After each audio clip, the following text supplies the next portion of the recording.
welcome everybody to the edition of the flip side of leadership. Today, what I'm going to do for you is we're going to use this to go in the vault, to go in the leadership vault that we have. And why we're going to do that is because I'm going to finally review for you something that I've been kind of promising for a little while, and I want you guys to be able to see it. And that's today. We're going to talk about my favorite. We get asked this question all the time at the Lions Guide. What do I read? What do I want to read? What's a good thing for me to kind of start to do when I'm looking at leadership, and I want to start to be more of a reader of leadership when you have some time.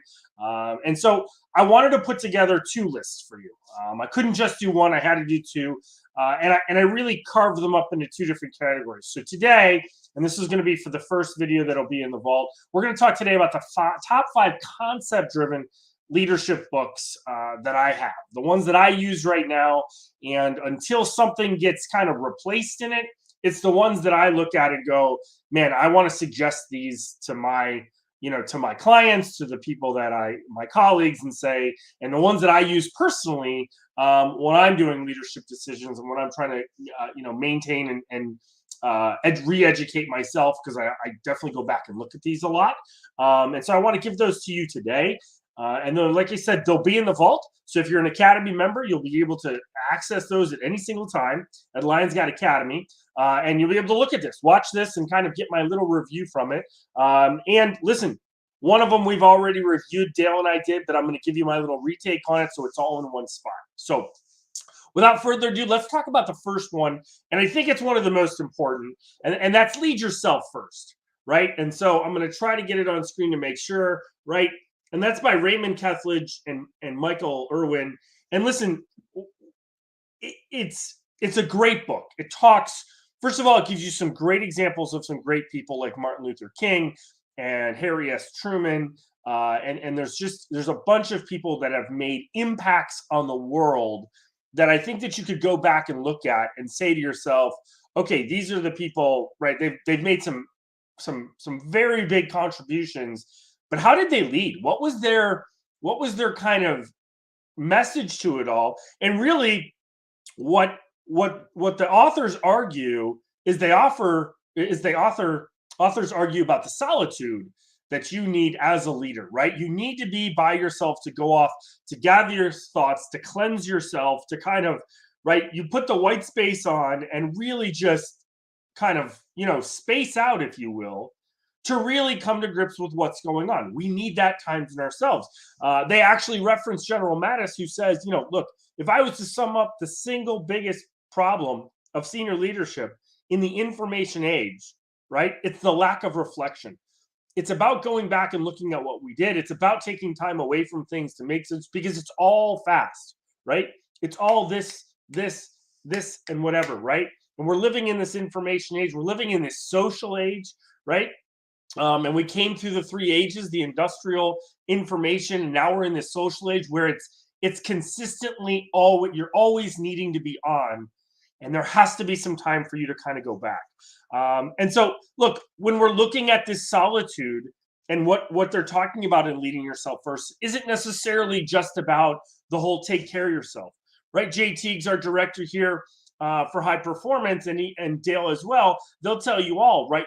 You take care of yourself, right? Make sure you have the time to do stuff, get yourself organized. This is going one step further to say you need the time of nothing going on, right? Of just yourself in your own head and just relaxing about what you're going to do.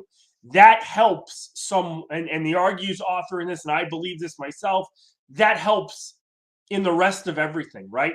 Come at it with a clear mind. We talk about it all the time on Lions Guide about clarity. This solitude time really garners towards that clarity that people are trying to find, right?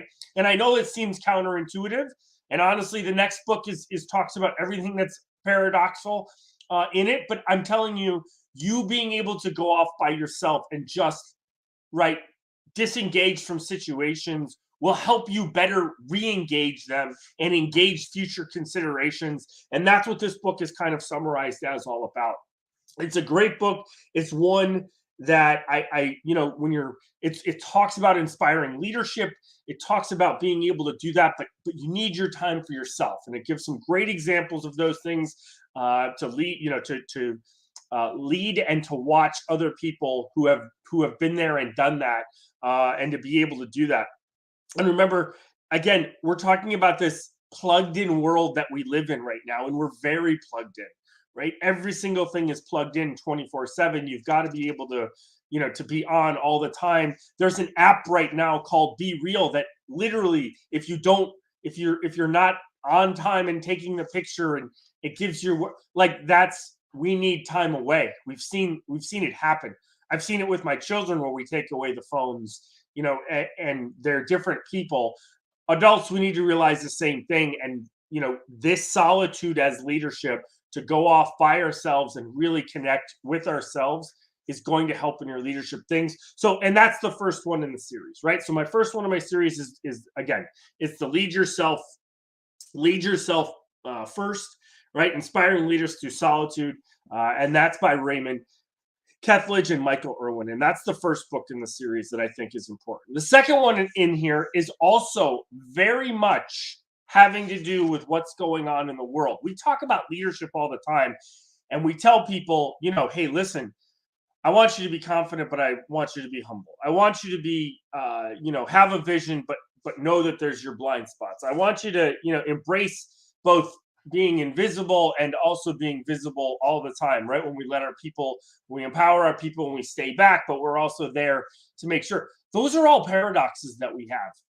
And I got to tell you, Tim Elmore knocks it out of the park with the 8 paradoxes of great leadership. And that's my second one, is the 8 paradoxes of great leadership. And it was referenced to me by a good friend of mine, and I read it, and I'm telling you, we talk about all these things, and I've heard it before with clients and with bosses of saying, well, how do I do this if you want me to do that? Or how can I do this if you want me to do that? And Tim breaks it down, knowing that leadership is challenging, and knowing that it's seldom easy. But we're talking about, and I've said this before in my KISS theory, right? I don't say the word stupid in KISS, right? It's keep it simple and add yourself something else. And Tim echoes that by saying, look, we live in a more educated, more entitled, more savvy population that has greater expectations of satisfactions and rewards than past generations, right? We never got instantly gratified, whereas today's generations can get instantly gratified, right? And take away the brand new generation coming in, take away the oldest generation that still there's a little clinging on to. You're talking 3 generations in between now that we're having to work through, and it's pretty interesting how it kind of all pans out. But the paradoxes are this, and I'll give you a little bit about it so you can understand. Paradox 1 is leaders balance both confidence and humility, right? Not borderline cocky, right? And understanding what it is, but remember, they want them to inspire them with confidence, while also they want to see them being humble about stuff. They want to see them down to earth. They want to know that they put the pants on the same way, as their employers do, right? They leverage both their vision and their blind spots, right? So they understand where their weaknesses are that they bring people in, and they understand what they're good at, right? And what's not. And we balance those things. And that's, man, if you can't understand or see how these paradoxes work and go, we do, my gosh, we do ask 2 different things from our leaders all the time. And Tim does a great job of breaking this down in the book, and it's one I absolutely recommend for people because it's so good. The third one is leaders embrace both that visibility and invisibility, right? So we want to empower people to say, go off and do things. You don't need my help. I'm giving it to you. And at the same time, if we're not there, we struggle with the fact of, well, where is this guy? Is this guy off golfing? Is she off shopping when she's supposed to be with us? Right? There's a factor there that you have to balance between, because all these paradoxes are about balance. It's about finding balance, right? Leaders are both stubborn and they're open-minded, right? So you need to be stubborn enough to go, hey, I know what works. I've seen what works, but open-minded enough to go, I'm open to be able to challenge and try something else. That's huge in this world, right? People want them to be, I know what's best for you, even though you don't, being able to put that through to them while it's the same time saying, but I'm open to listen to what everybody says and take it all on board and then make a decision, because sometimes it's okay to stumble, right? It's okay to kind of let people, if you will, fail, or let people make the mistakes, because the better lesson is going to be there. And that's having the open-mindedness of doing it. And that's really important. Paradox 5 is they're both deeply personal and inherently collective, right? Who grasp the gravity of what is happening, and then figures out the steps to respond to it. I think there's a huge thing about you talk about leaders who are cold and calculated, maybe firm but fair, and they don't understand maybe the benevolent side of leadership, and being able to really understand and saying, I don't care, all I care about is the greens, while at the same time being able to kind of look at this paradox and say, hey, listen, I know working this weekend is going to be important for us because this keeps us where we need to on our target. And I know, right, that's a balance of being that understanding. Well, it's my kid's birthday.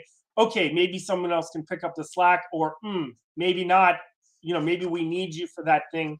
And understanding both sides of that kind of cold, calculated world, and then that warm, really understanding world of being a leader. And leaders are teachers and learners, right? And you never stop learning, right? This whole thing, uh this entire video that we're producing right now is about reading, right? And leaders are readers, but we're always going to learn as leaders, right? I have to teach you about different things, how to make that pizza, but man, maybe you've got a different way, and I need to be open to be able to say, what am I learning about next? Learning about the older generations need to learn about the younger generations and how they learn and how that gratification gets done. So there's a multitude of ways that we are teachers and learners at the same time. We have to have high standards, as well as being gracious forgiveness, right? And have gracious forgiveness. So we got to be able to say, this is where we need to be.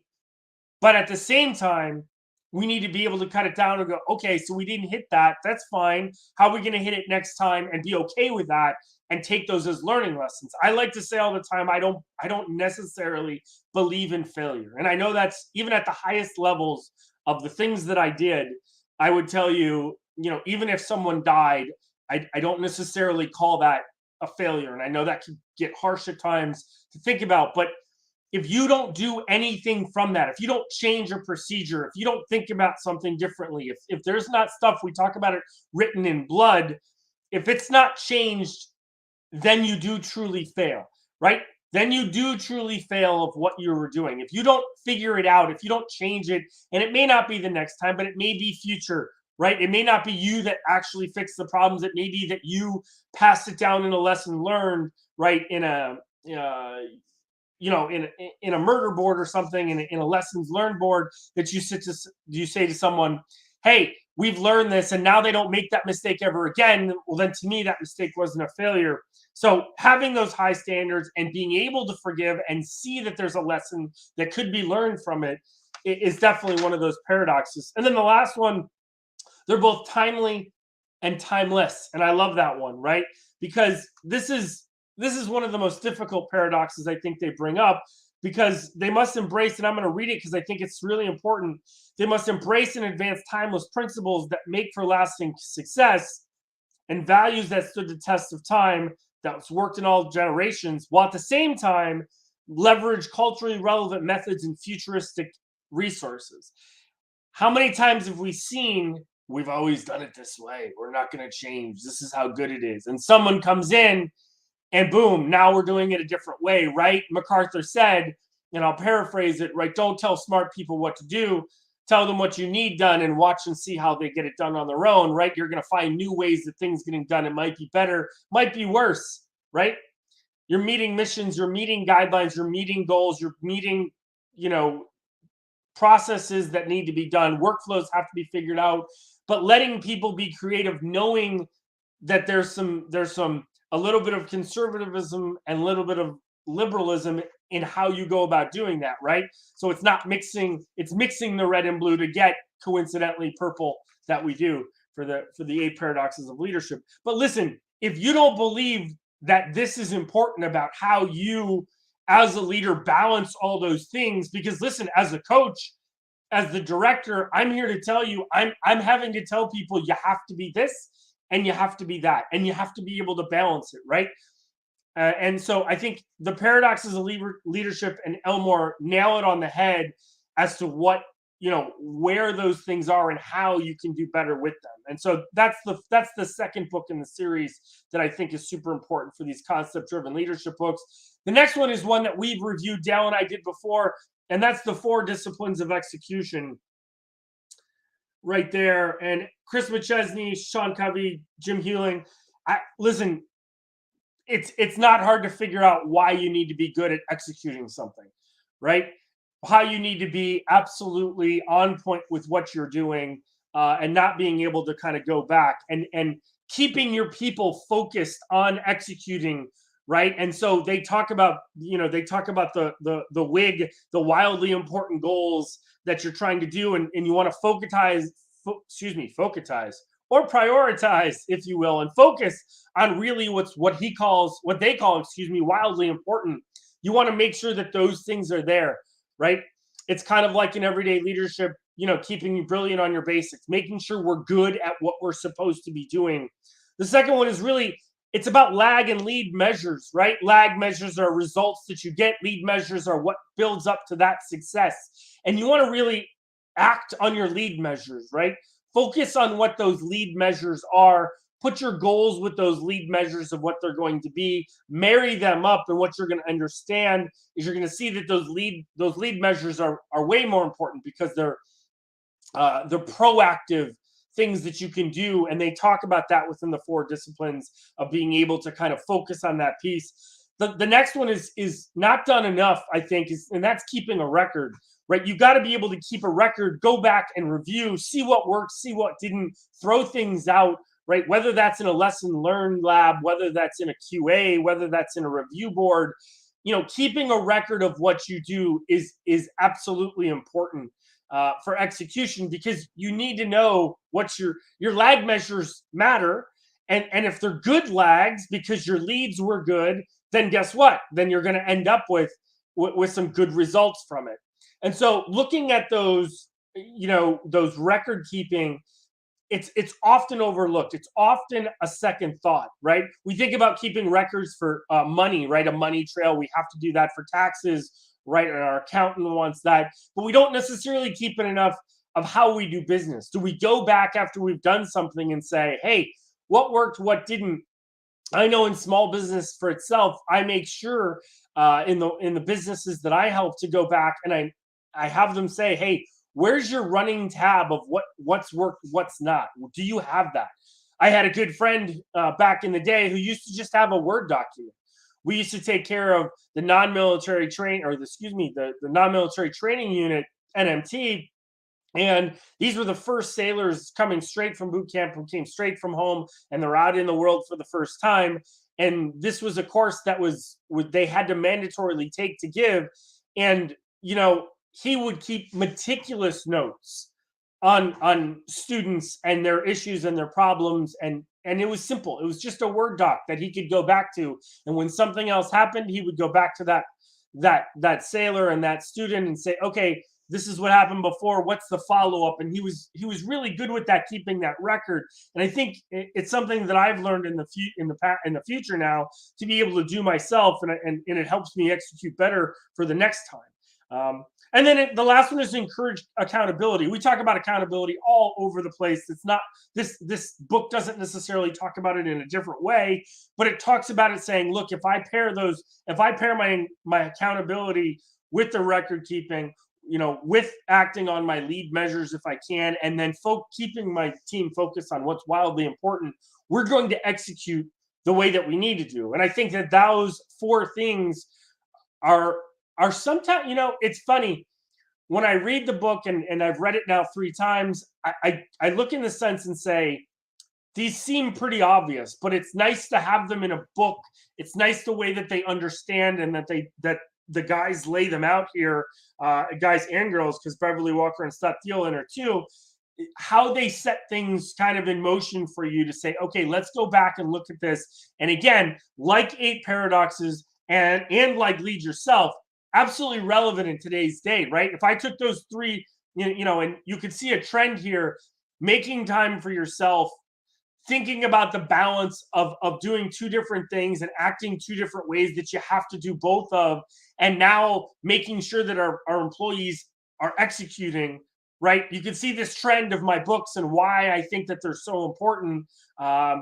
Two of them, and the 4 disciplines fit right into this. It's a newer one for me. It replaced something else that I used to have, and I people talk about execution, and in a business world, when I talk to business people, there are times when BD outrules LD, right?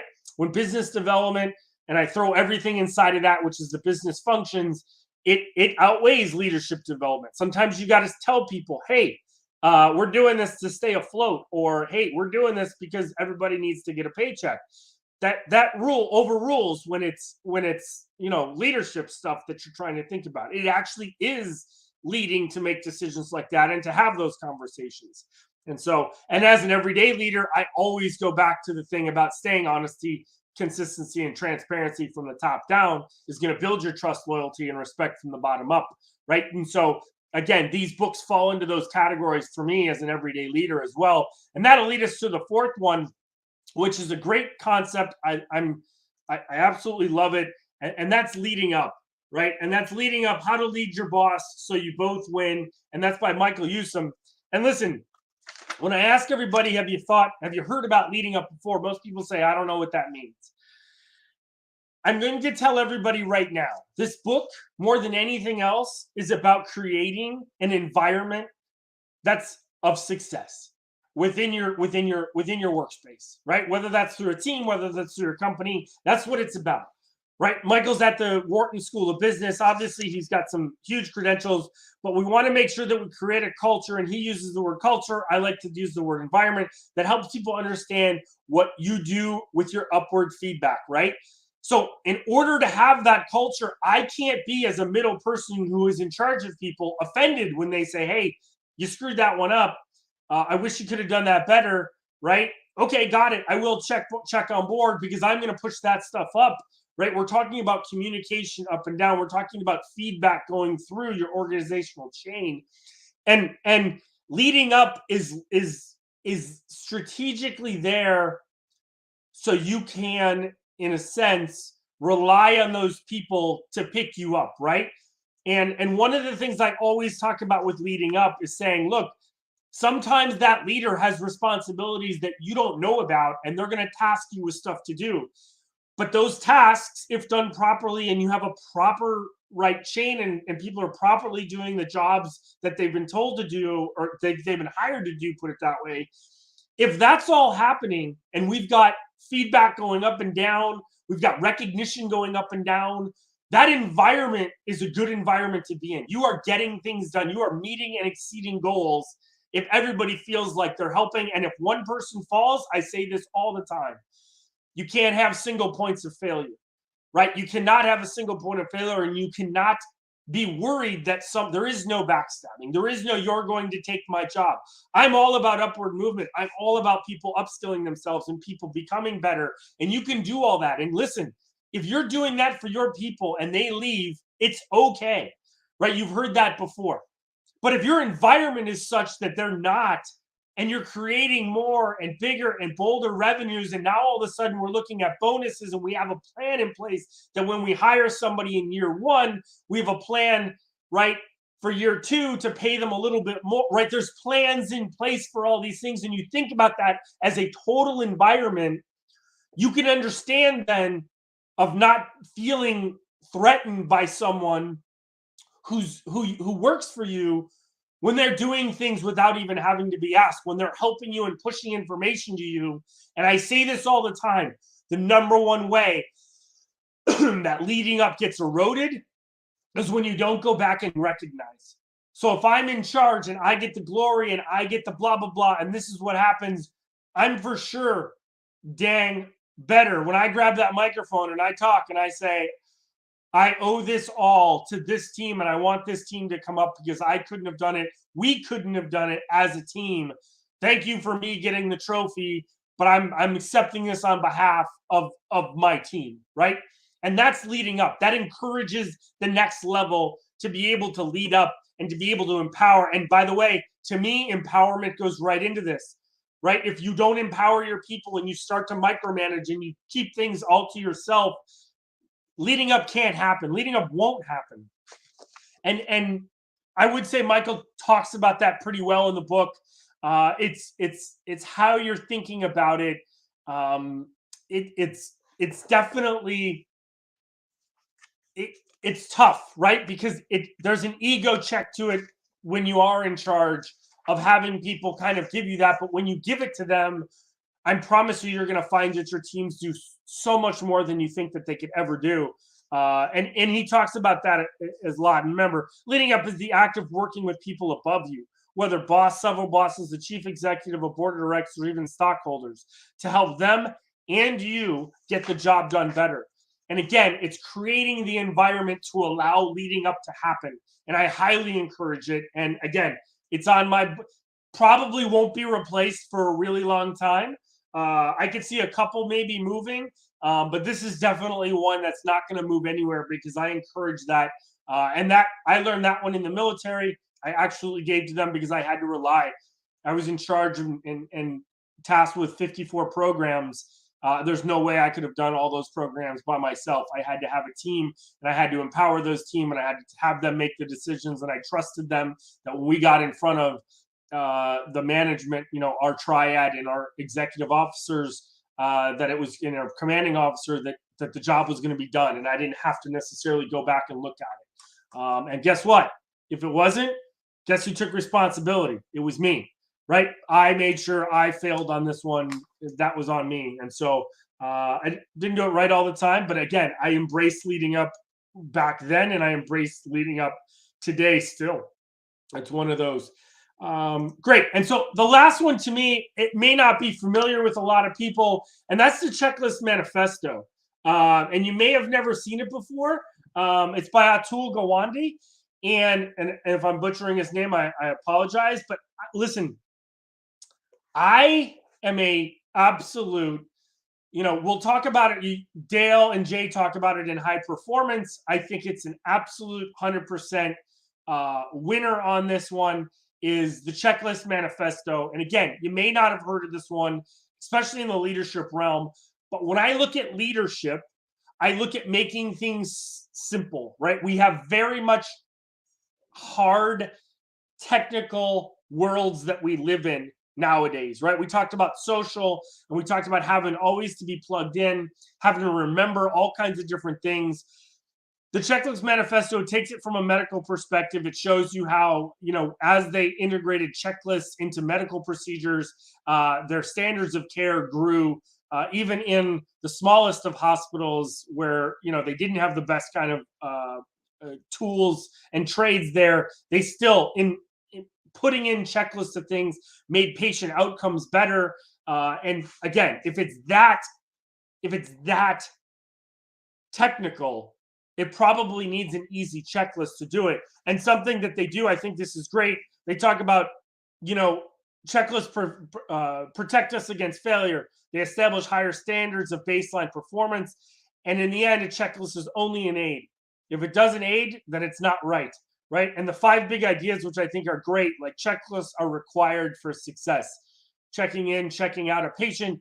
Look at the things that we do now. Look at workflows that we have in the construction world. Look at even in leadership, we have checklists that we're trying to do for our clients and saying, once we assess what our client needs, do we checklist and go down and go, how do we fit, let's say, an everyday leadership course, how do we fit that in? How does high performance of what this person needs? Those are all based upon checklists that we have. And that's not being simplified. It's not being able to take something. But look, the space astronauts use checklists. They use them rigorously. He references that in his book of we have to. We have to be able to use a checklist to know that we're not forgetting something because we just can't. 2 things that I thought were really good. Checklists seem to be able to defend anyone, even the experienced, against failure in many more tasks than we realized. I thought that was super interesting that they found out. And they look at 3 different kind of problems in the world. And I think you can attest this to any market, any sector, anything that you're doing. 3 different kind of problems in the world are the simple, the complicated, and the complex. And all of them can use a checklist to be able to kind of make them and boil them down to something. And I think that's really interesting to be able to do, right? Complex meaning, it's a task that's there. Complicated, complex being that one. Complicated being we've got a lot of kind of yes or no and gray areas in between it, right? All of those can require checklists to be able to get to something. Did we think of this? Check, yes. Did we do this? Check, yes. Okay, great. Now you can still make a moral and ethical decision, but you can actually have a checklist for yourself saying, I know I went through all these things, I ruled stuff out. All those things can kind of help you as you do it. The philosophy is that you push the power of decision making out to the periphery and into the center. You give people the room to adapt based on their experience and their expertise. I think like I've had people tell me before, we can't keep things right. Some things need to stay complex. I like that. I like that you take the easy stuff out, you keep them in checklists, and then people can focus on what they're experts at. I think one thing to note, and again, I'm not ruining it for you, but it's great. A checklist can't be lengthy. A rule of thumb is to keep it between 5 to 9 items, which is the limit of the working memory. I thought that was great because he was basing it from a medical perspective and kind of scientifically based of saying, look, our memory can only handle this much. I can remember being on helicopters when I flew on them before, we all had pocket checklists. And some of those were commit to memory items, and the other ones were ones that we opened it and we used to call it, get it out there and read it. So we would read it for our pilots in the back. And then if we had to, we would break out the big book, is what we called it. And which was kind of everything about the helicopter. We would break out the big book and we would read it, what we would say cookbook style. But still, reading it like that from a checklist perspective, I think is again, I think there's just too much stuff that we do nowadays not to be able to have a checklist become natural, normal things when we do. It's just something, most people do them anyways. But to look at it from a leadership perspective, understand it, and then help you make your checklist from kind of the theories behind what a tool kind of talks about, I think is absolutely vitally important. So let's do a recap, because now we've seen it. We've got one book that we started off from the front about leading yourself first, right? Leading yourself first, finding that time that you need by yourself to be able to make those big decisions that you're going to do, just having time alone, just to decompress, whatever that is, right? It's leadership and inspiration through solitude. You move into the paradoxes of great leadership, the 8 paradoxes of great leadership, which really talks about the embracing and conflicting demands of today's leader and what those are and what we're going to see and the worlds we live in and the adaptability and flexibility that we have to have and balancing all those things that seem like it's a push-pull effort towards each other. We talked about the 4 disciplines of execution, which again, right down to it, how do you get people to make sure that we're putting out good things? Let's focus on our execution of what we're doing, whether that's our workflow, whether it's making a pizza, whatever it is, right?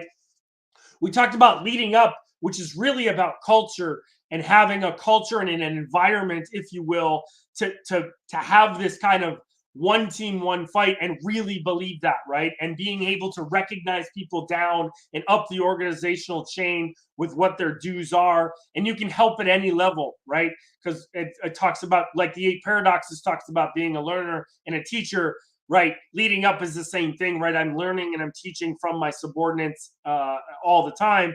And then the last one is the checklist manifesto, which again, taking these very difficult tasks that we have to do, taking these monumental kind of undertakings that we have and breaking them down into forms and into simpleness that we can say, okay, let's take all of our things aside. And so our expertise can kind of really focus on our expertise with it. And so to me, again, last thing, we'll talk about them. The first one is you got to lead yourself first. It's got to happen, come from there. Secondly, the 8 paradoxes of great leadership, right? Those push-pull kind of things that even as a coach, I tell you to do one and do another, and I'm really telling you to find your balance to it. We talked about the 4 disciplines of execution, right? Where that needs to be. We talked about leading up and creating the culture to be able to have that up and down your organizational chain.